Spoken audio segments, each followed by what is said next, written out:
No, आपने भी बोला है, गलत तरीका है ये।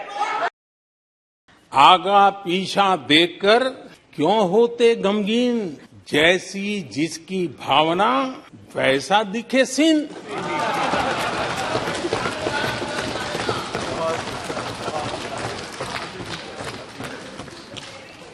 आदरणीय अध्यक्ष जी, आखिर ये निराशा भी ऐसे नहीं आई, इसके पीछे कारण है। एक तो जनता का हुक्म, बार बार हुक्म,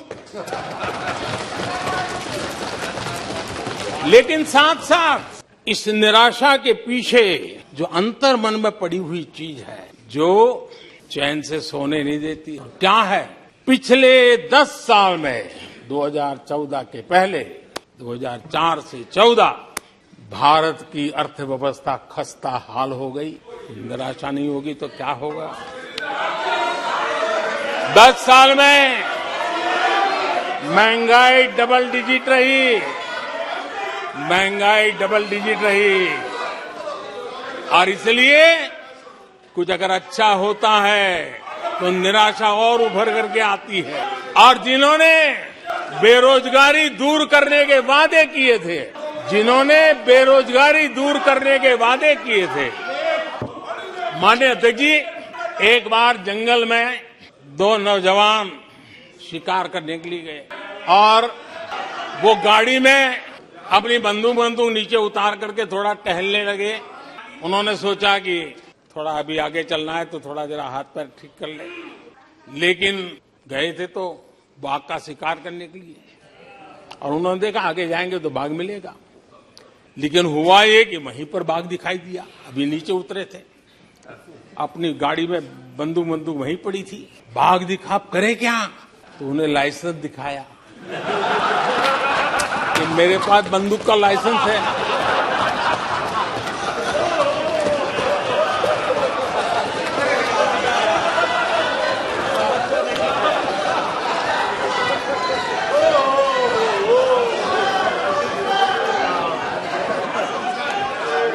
इन्होंने भी बेरोजगारी दूर करने के नाम पर एक कानून दिखाया, वो कानून बना दिया है।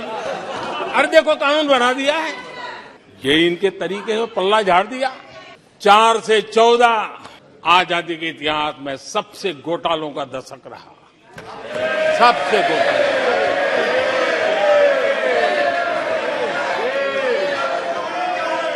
वही 10 साल, यूपीए के वो 10 साल, कश्मीर से कन्याकुमारी, भारत के हर कोने में आतंकवादी हमलों का सिलसिला चलता रहा। 10 साल हर नागरिक असुरक्षित था। चारों तरफ यही सूचना रहती थी कि कोई अनजानी चीज को हाथ मत लगाना, अनजानी चीज से दूर रहना, वही खबरें रहती थी। 10 साल में जम्मू कश्मीर से लेकर नॉर्थ ईस्ट तक हिंसा ही हिंसा देश का शिकार हो गया था। उस 10 साल में भारत की आवाज ग्लोबल प्लेटफॉर्म पर इतनी कमजोर थी कि दुनिया सुनने तक तैयार नहीं। आदरणीय अध्यक्ष जी, इनकी निराशा का कारण ये भी है, आज जब देश की क्षमता का परिचय हो रहा है, 140 करोड़ देशवासियों का सामर्थ्य खिल रहा है, खुल करके सामने आ रहा है, लेकिन देश का सामर्थ्य तो पहले भी था, लेकिन 4 से लेकर 14 तक इन्होंने वो अवसर गंवा दिया।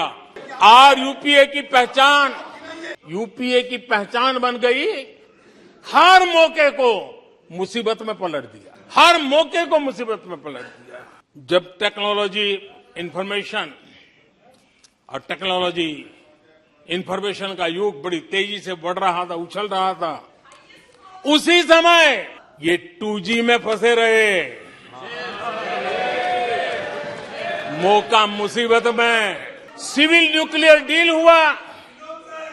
जब सिविल न्यूक्लियर डील की चर्चा थी, तब ये कैश फॉर वॉट में फंसे रहे। ये खेल चले। आदरणीय अध्यक्ष जी, 2010 में कॉमनवेल्थ गेम्स हुए। भारत को दुनिया के सामने भारत की युवा सामर्थ्य को प्रस्तुत करना एक बहुत बड़ा अवसर था, लेकिन फिर मौका मुसीबत में और CWG घोटाले में पूरा देश दुनिया में बदनाम हो गया। आदरणीय अध्यक्ष जी,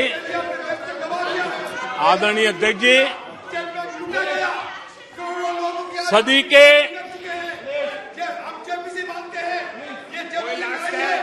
के दूसरे दशक में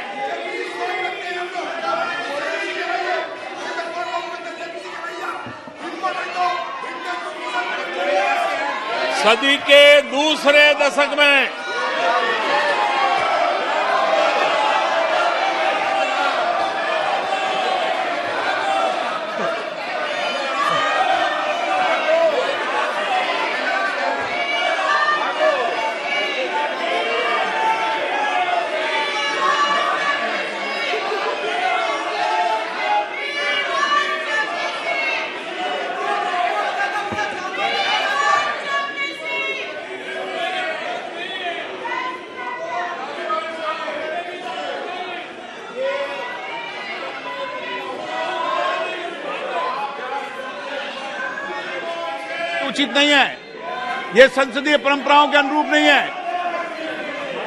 आप बिना तथ्यों के बोलते हैं और फिर सुनते नहीं हैं। प्लीज बैठिए। नो, बैठिए।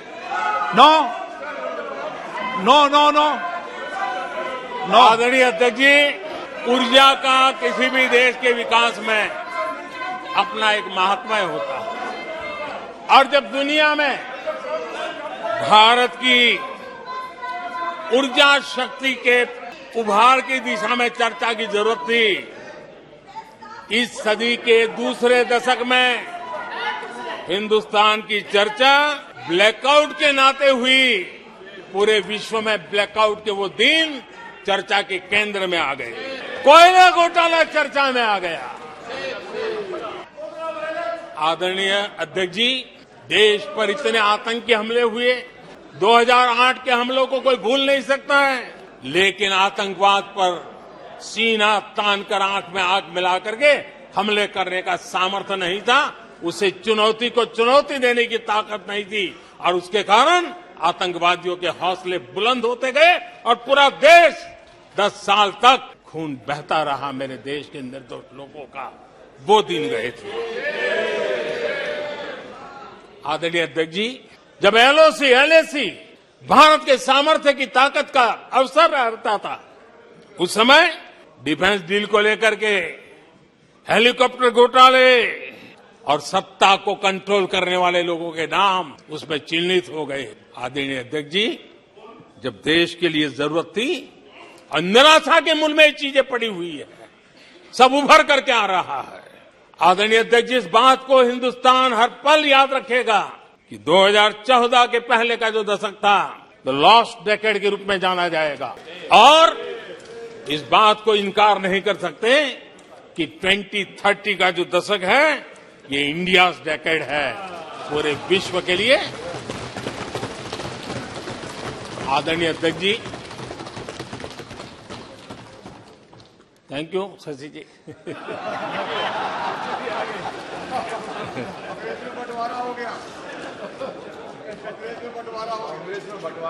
आदरणीय अध्यक्ष जी, लोकतंत्र में आलोचना का बहुत महत्व मैं मानता हूं, और मैं हमेशा मानता हूं कि भारत जो कि मदर ऑफ डेमोक्रेसी है, सदियों से हमारे यहां लोकतंत्र हमारी रगों में पनपा हुआ, और इसलिए मैं हमेशा मानता हूं कि आलोचना एक प्रकार से लोकतंत्र की मजबूती के लिए, लोकतंत्र के संवर्धन के लिए, लोकतंत्र के स्पिरिट के लिए आलोचना एक शुद्धि यज्ञ है। उस रूप में हम आलोचना को देखने वाले हैं। लेकिन दुर्भाग्य से बहुत दिनों से मैं इंतजार कर रहा हूं, कोई तो मेहनत करके आएगा, कोई तो एनालिसिस करके कोई आलोचना करेगा ताकि देश को कुछ लाभ हो। लेकिन 9 साल आलोचना ने आरोपों में गंवा दिए जी। सिवाय आरोप, गाली गलौज, कुछ भी बोल दो, इसके सिवाय कुछ नहीं किया। गलत आरोप। और हाल ये चुनाव हार जाओ, ईवीएम खराब, दे दो गाली। चुनाव हार जाओ, चुनाव आयोग को गाली दे दो। क्या तरीका है? अगर कोर्ट में फैसला पक्ष में नहीं आया तो सुप्रीम कोर्ट को गाली दे दो, उसकी आलोचना कर दो। अगर भ्रष्टाचार की जांच हो रही है,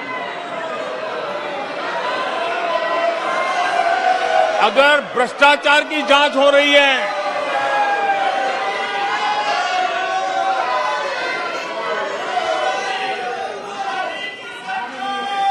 माननीय अध्यक्ष जी, अगर भ्रष्टाचार की जांच हो रही है तो जांच एजेंसियों को गाली दो।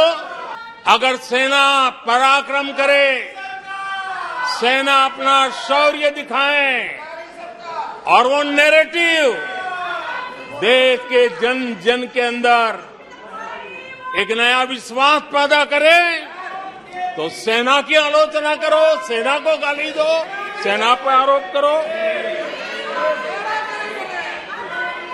कभी आर्थिक देश की प्रगति की खबरें आए, आर्थिक प्रगति की चर्चा हो, विश्व के सारे संस्थान भारत के आर्थिक गौरवगान करे, तो यहां से निकलो, आरबीआई को गाली दो, भारत के आर्थिक संस्थानों को गाली दो।